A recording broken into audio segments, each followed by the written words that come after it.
Ayan, dito na tayo sa back, no? Sa back, dito, kuhan tayo ng 2 inches. Tataas tayo ng 2 inches. Ayan. And then, dito, 1.5. So, ayan siya. Ayan. Yun yung 2 inches mula dito, bago 1.5 doon. And then, guhit natin. I-connect natin dito. Sa point na yan. Ayan o. Mula doon, so itataas ito, sukat ng taas doon. Kaya ginamit ko ito, ayan o. Ayan. 2 inches. And then, dito mula dito, yan, 1.5. Kaya ginanong ko siya. And then, saka natin i-connect. Ayan, i-connect yun dito sa dulo ng front. Ayan. Ayan. Ayan siya. And then, i-trace na natin ito bago natin ipasulong. No, ipasulong natin siya. Iurong na natin siya. Ayan, iurong natin doon.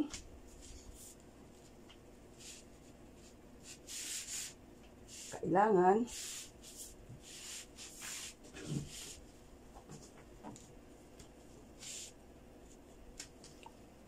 ayan, so ito.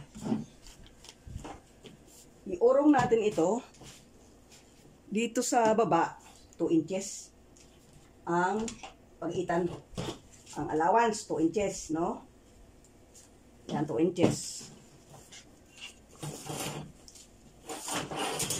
Pagdating dito sa taas, dito, 2.5. 2.5 siya. Yan. 2.5. Ayan ang maong. Pag sa chinos pants naman, 2 inches lang siya. Mula baba hanggang taas. Ito naman, 3 inches dito. Pag maong, sa taas, 2 inches sa baba. So, ngayon, lagyan natin ng kuwan dito. Kailangan dito, ayan, half inch yan dyan. Kailangan yung halyok na doon, mataas ng half inch. Nakakuwan siya, nakaganon lang siya.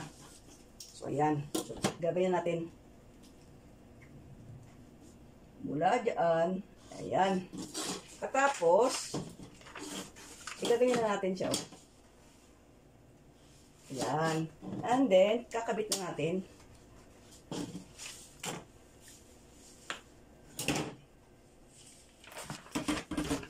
So, ayan.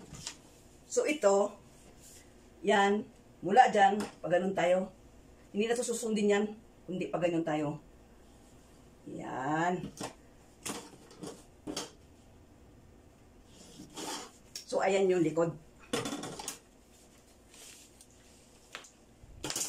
Ayan yung likod. Ayan na siya. Katapos, atin na siyang gugupitin. Ito na yung allowance niya. Diba? Note, dito, kasi may cutback siya, mag-a-add tayo dito ng 1 inch. Ayan. Para sa cutback. Allowance yan. Both sides. Kasi magugupit tayo mamaya dyan. Ayan.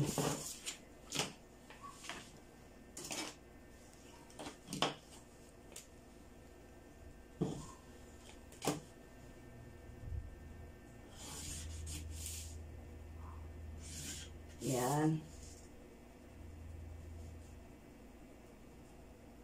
Ayan siya.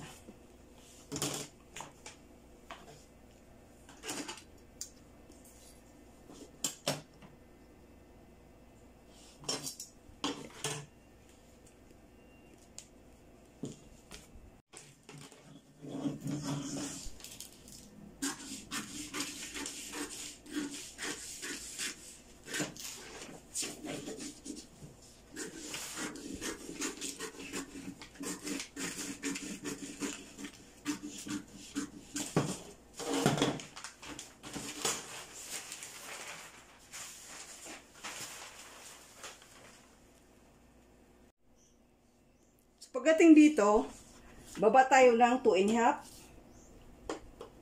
1 3/4 dito. Guhitan natin yan. Gupitin natin yan. Pag nasa damit na, gupitin natin yan dyan. Magtira lang tayo ng konti doon.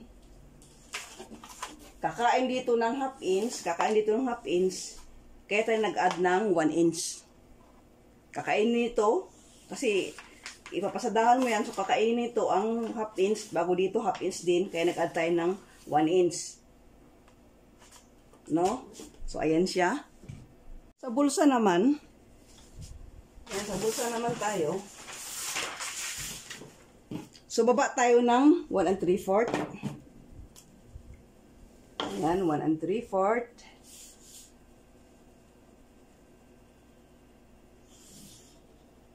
So, ayan yung kanyang doon. Sukat tayo, kunin natin yung center. Katapos, baba tayo dito. Dito yung center. So, ayan, 7. 7 yung ating bulsa.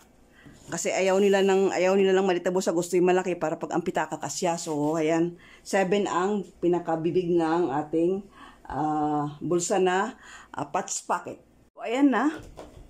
So, ito, ang laki nito. Sukatin mo ito ha. Pag dito sa cutback niyan, sukatin, hatiin mo yan. Pag nahati mo yan, baba ka dito ng 1 3/4, 1 3/4, 1 3/4. Ang lapad nito ay 7 inches. Ang haba nito, 7 inches. Mula dyan sa tabi dyan hanggang dito, 6.5, 6.5, 6.5. At then ito hanggang doon, 5.5. So, ayan yung bulsa, yung patch pocket. So, ayan, may nalimutan ako sa front. Diba ito yung 3 inches, katapos 4.5. Magdadaon ka lang ng 2 inches all the way around.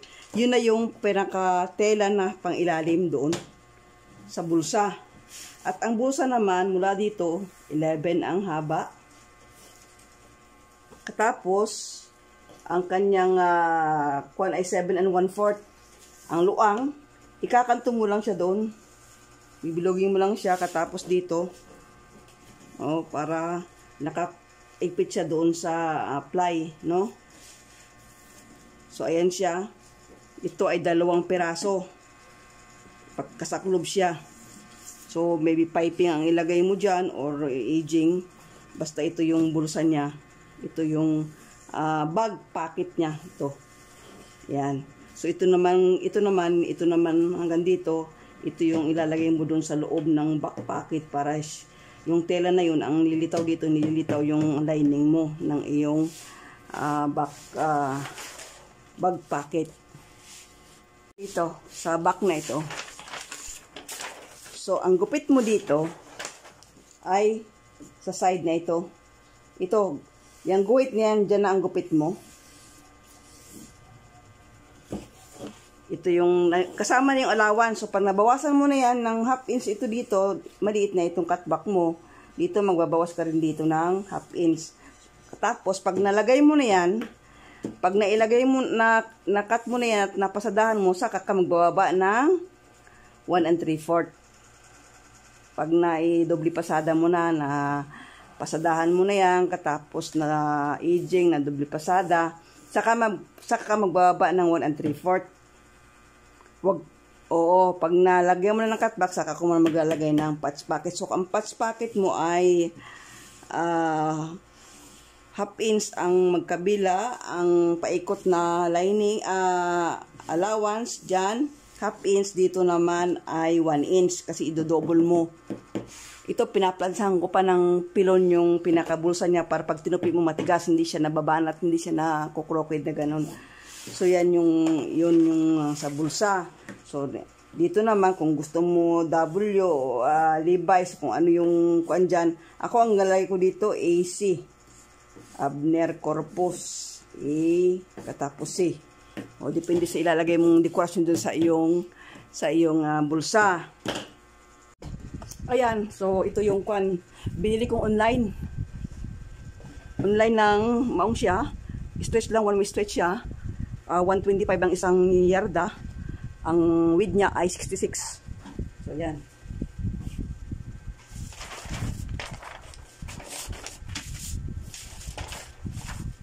Ayan siya.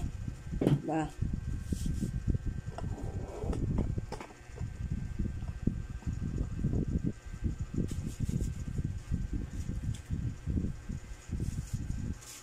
So, syempre, kukunin mo yung, pag nakatapos ka ng pantalon, kukunin mo yung center line.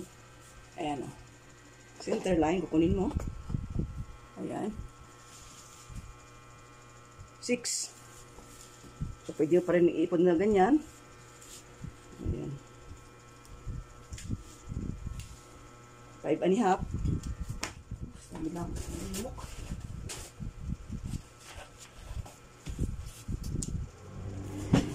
Tapos, 5.5 rin dito. So, mahalaga yun para hindi yung kuwan mo ay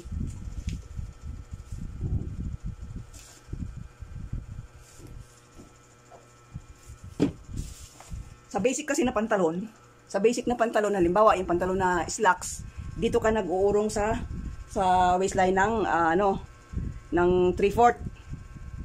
Hindi ka doon, hindi mo susundin yung mula dito na center line. Dito naman sa maong, uurong ka papunta dito ng 1 inch.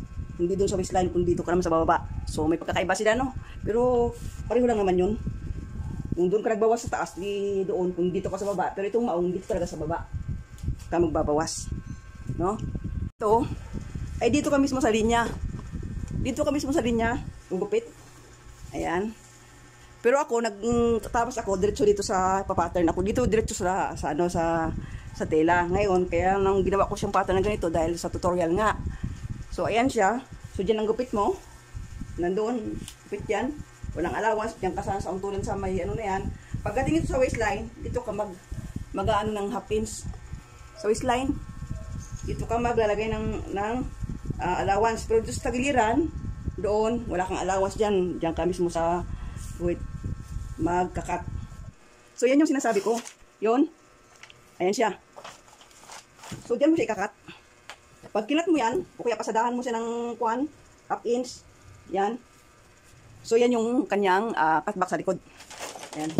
So, hindi ka na tatapos polish sa ibang tela. So, ayan, lagyan mo siya ng allowance lang. Katapos, cut mo dito. 2.5, 1 3/4. Guhit, dyan mismo ang yung gupit. And then, saka mo siya pasadahan. So, ayan siya. Yan yung sinasabi ko na cutback. So, gupitin na natin. Ayan, gupit. Ayan, gupit. Hanggang doon. Mag-iiwan ka lang ng mga half inch. Yan. Oo, diba? So, yan yung ipapasada mo ngayon, pasadahan mo siya ng half inch dito. O, katapos i-double pasada mo doon. Saka mo, pag na-double pasada nan, saka mo magbababa ka ng 1 3/4, saka doon mo ilagay yung patch bucket. O, yan. Ito na lang. Bye for now. Abangan nyo aking mga tutorial. God bless everyone. Have a good day.